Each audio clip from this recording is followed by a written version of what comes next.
Thank you everyone for providing me the opportunity to speak to you today.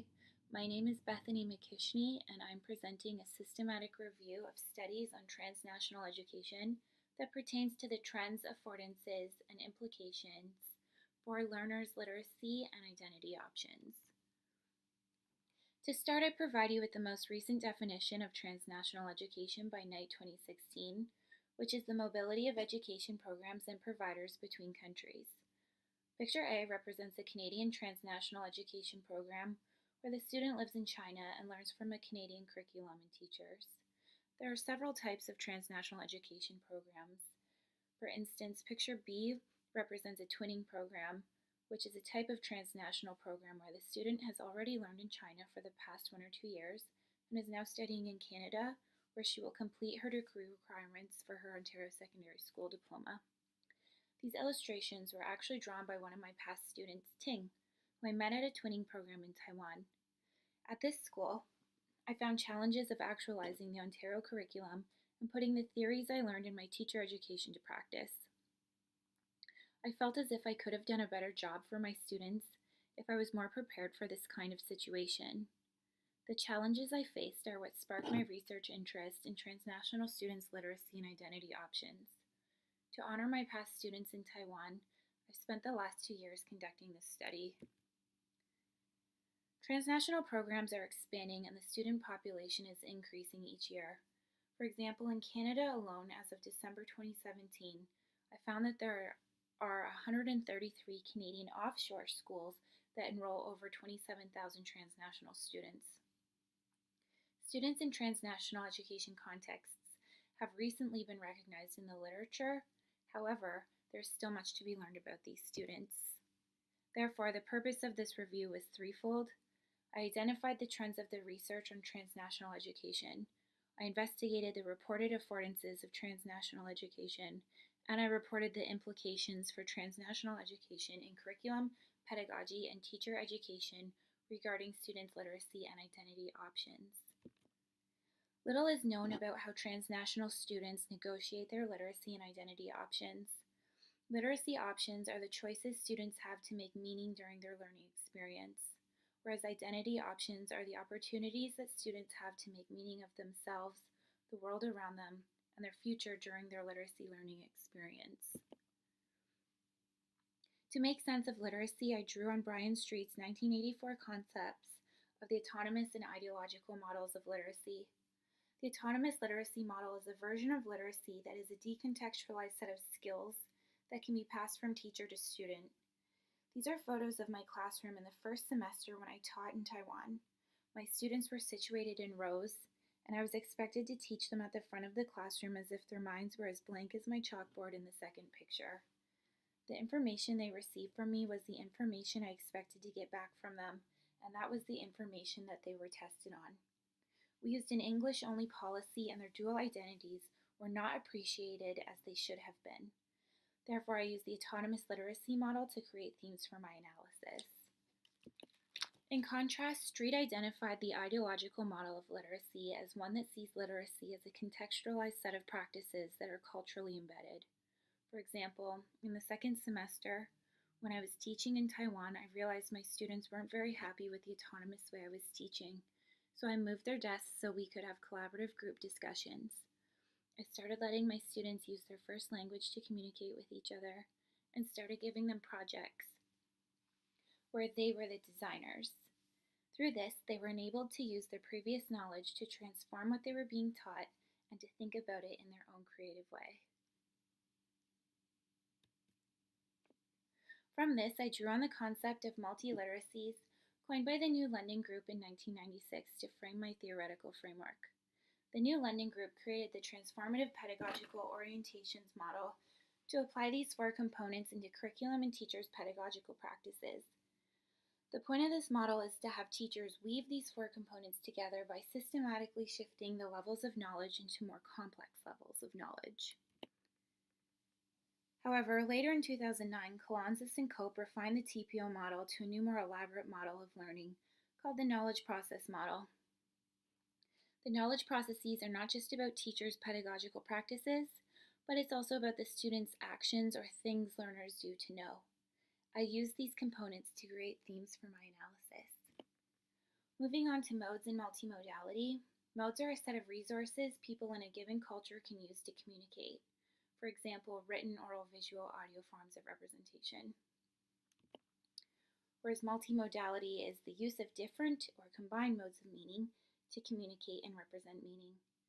The literature highlights that students prefer multimodal forms of literacy learning, and understanding multimodality is pertinent for understanding semiotic resources, which are used for my thematic analysis. I also delved into concepts that pertain to new media literacies for my thematic analysis. New media literacies are a set of cultural competencies and social skills that young people need in the new media landscape. New media literacies should aim to make students active, creative designers of meaning. For my methodology, I followed Oakley and Chabram's 2010 8-step approach to design an explicit, comprehensive, reproducible literature review. The steps are listed accordingly 1 through 8. So in January 2017, I conducted a search on the Basic Western Library Summon database using the thesaurus terms transnational education, literacy, identity. There were over 32,000 all-inclusive resources. Therefore, I implemented 8 screening criteria. First, the 8-step screening criteria included the Boolean phrase "and" between thesaurus terms. I then selected peer-reviewed journal articles and employed the EBSCO and ProQuest Education as database hosts. Then I used 16 advanced controlled thesaurus terms, which included transnational education and literacy and various levels of study. And I did this again for identity. I kept empirical qualitative papers, which left me with 60 articles that I evaluated the quality of to determine if any others should be excluded from the study. To conduct the quality appraisal, I adapted 9 categorical items and employed a 5-point Likert scale, where 1 meant extremely disagree and 5 meant completely agree. This is my evaluation of the 60 articles. None of these articles were excluded from the study. For the data analysis, I created codes and categories to discover the trends. I then deductively derived codes and categories to correspond to the autonomous literacy model and to multiliteracies. I then inductively developed codes that emerged.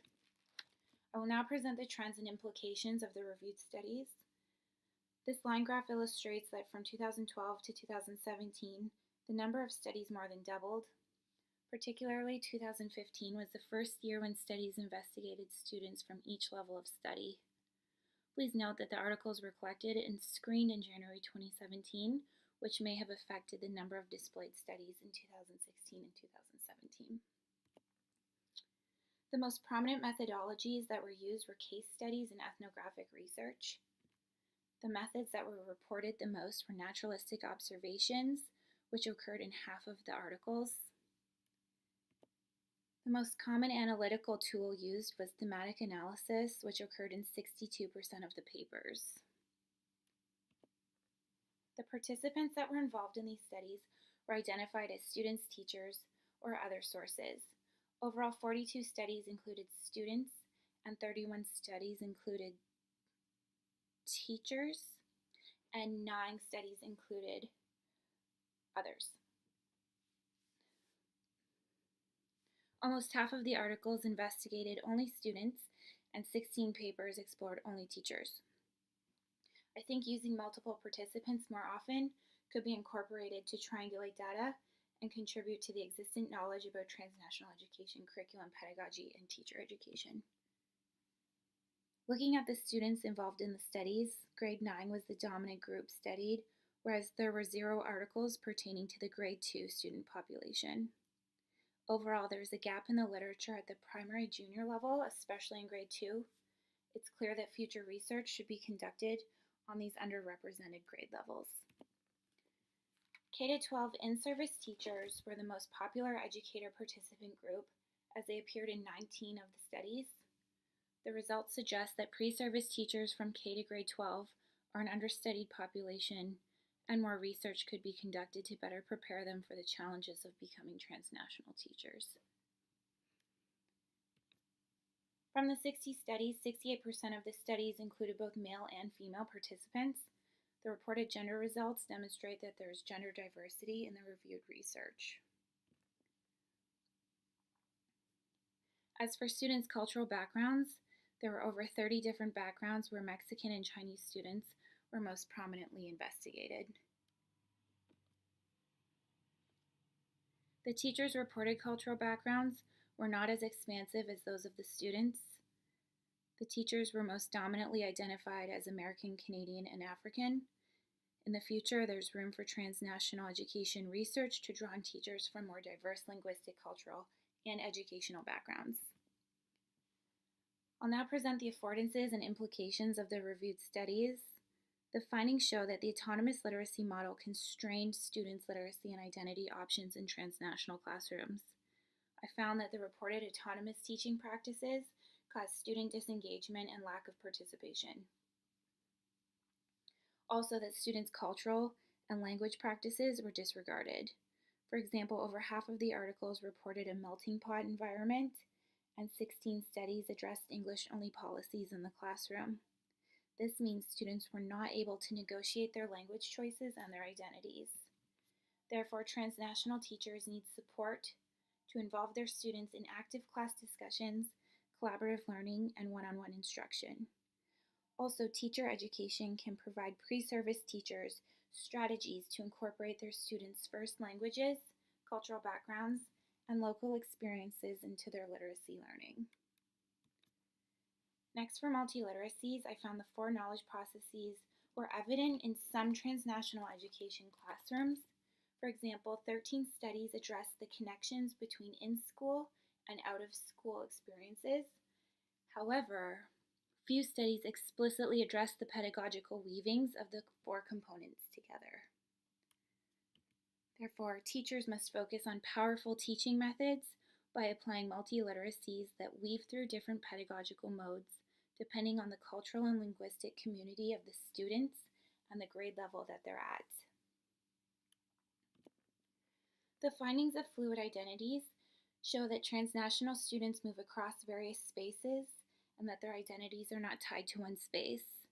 Some studies reported how transnational students' fluid identities were nurtured, for example, through creations of identity texts or collaborative projects of identity representations.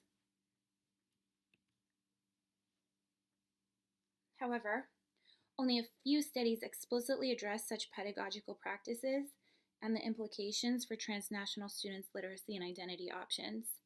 Such a scarcity calls for more research into innovative ways to nurture transnational students' fluid identities.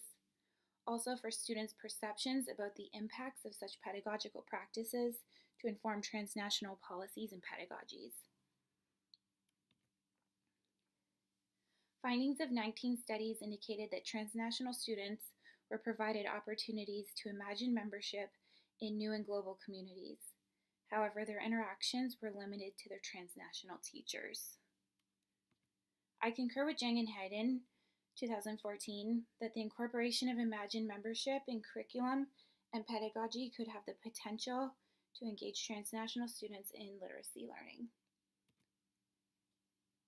This study offers insights into cross-border curriculum decision-making for growing transnational education programs across the globe, suggestions about pedagogy and teacher training in transnational education classrooms, and also areas that can be investigated further in future transnational education research that may expand transnational students' literacy and identity options. Thank you.